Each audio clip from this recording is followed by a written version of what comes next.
स्वामीनारायण हरे, स्वामीनारायण हरे। वचनामृत श्री गडडा मध्य प्रकरण का 11वां। सभी कर्म भक्ति रूप कैसे हों। संवत 1878 में श्रावण कृष्णा पंचमी 18 अगस्त 1821 को स्वामी श्री सहजानंद जी महाराज श्री गडडा स्थित दादा खाचर के राजभवन में श्री वासुदेव नारायण के मंदिर के सामने नीम वृक्ष के नीचे पलंग पर विराजमान थे। उन्होंने श्वेत वस्त्र धारण किए थे। उनके समक्ष मुनि तथा विभिन्न प्रांतों के हरिभक्तों की सभा हो रही थी। उस समय श्रीजी महाराज बोले कि जितने ग्रंथ हैं उन सबको सुनकर कितने ही जीव अपनी यह धारणा बना लेते हैं कि ये ग्रंथ धर्म, अर्थ तथा काम के निमित्त ही हैं। ऐसा समझकर ये जीव स्वयं भी धर्म, अर्थ और काम की उद्देश्य पूर्ति के लिए यज्ञ व्रतादि शुभ कर्म करते हैं। बाद में वे उन कर्मों का फल देवलोक अथवा ब्रह्मलोक या मृत्युलोक में भोगकर वहां से गिरते हैं और 84 लाख योनियों में जाते हैं। इसलिए जो जीव धर्म, अर्थ और काम से प्रीति रखकर जो जो सुकृत करते हैं वे सब सात्विक, राजसिक तथा तामसिक होते हैं और उन कर्मों का फल उन्हें स्वर्गलोक, मृत्युलोक तथा पाताल लोक में रहकर भोगना पड़ता है। परंतु वे भगवान के गुणातीत धाम को नहीं पाते और जब मोक्ष ही नहीं होता तब जन्म, मरण एवं नरक जन्य दुख भी नहीं मिटते। इसलिए धर्म, अर्थ तथा काम संबंधी फल की इच्छा का परित्याग कर यदि उन्हीं शुभ कर्मों को भगवान की प्रसन्नता के लिए किया जाए तो वे ही शुभ कर्म भक्ति रूप होकर केवल मोक्ष के लिए फलदायी हो जाते हैं।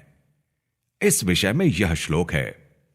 आमयो एन भूतानाम जायते यश्च सुव्रतः तदेव ह्यामयम् द्रव्यम न पुनाति चिकित्सितम् एवं नृणाम क्रिया योगाः सर्वे संस्कृति हेतवः तएवात्म विनाशाय कल्पन्ते कल्पिताः परे। इस श्लोक का भी पूर्वोक्त भाव ही है। अतः यह वार्ता बड़ी अटपटी है।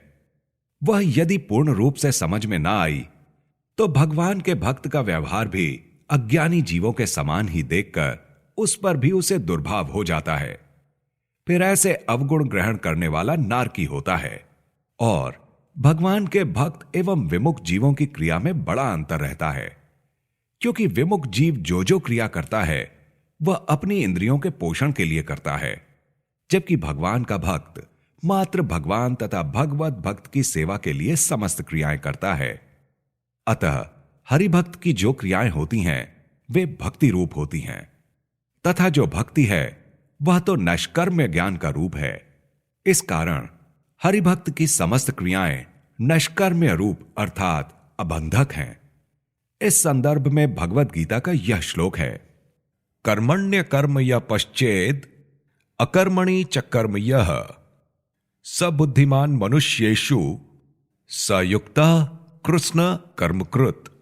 इस श्लोक का अर्थ यह है कि भगवान का भक्त भगवान की प्रसन्नता के लिए जो जो कर्म करता है उसमें जो अकर्मात्मक ज्ञान को देखता है और विमुख व्यक्ति निवृत्ति मार्ग को अपनाकर अकर्म भाव से रहता हो फिर भी उसे कर्मों में ही डूबा हुआ जो देखता है वही सभी मनुष्यों में बुद्धिमान एवं ज्ञानी है और वही युक्त अर्थात मोक्ष के लिए योग्य है तथा कृष्ण कर्मकृत अर्थात सर्व कर्मों को करने वाला है। इसलिए भगवान की आज्ञा के अनुसार उनकी प्रसन्नता के लिए भगवान के भक्त जो जो कर्म करते हैं उनको देखकर यदि कोई उनके विषय में अवगुण ग्रहण करता है तो उसके हृदय में अधर्म अपने परिवार के साथ आकर निवास कर लेता है। इति वचनामृतम। इस प्रकार से श्री गडडा मध्य प्रकरण का 11वां वचनामृत पूर्ण हुआ।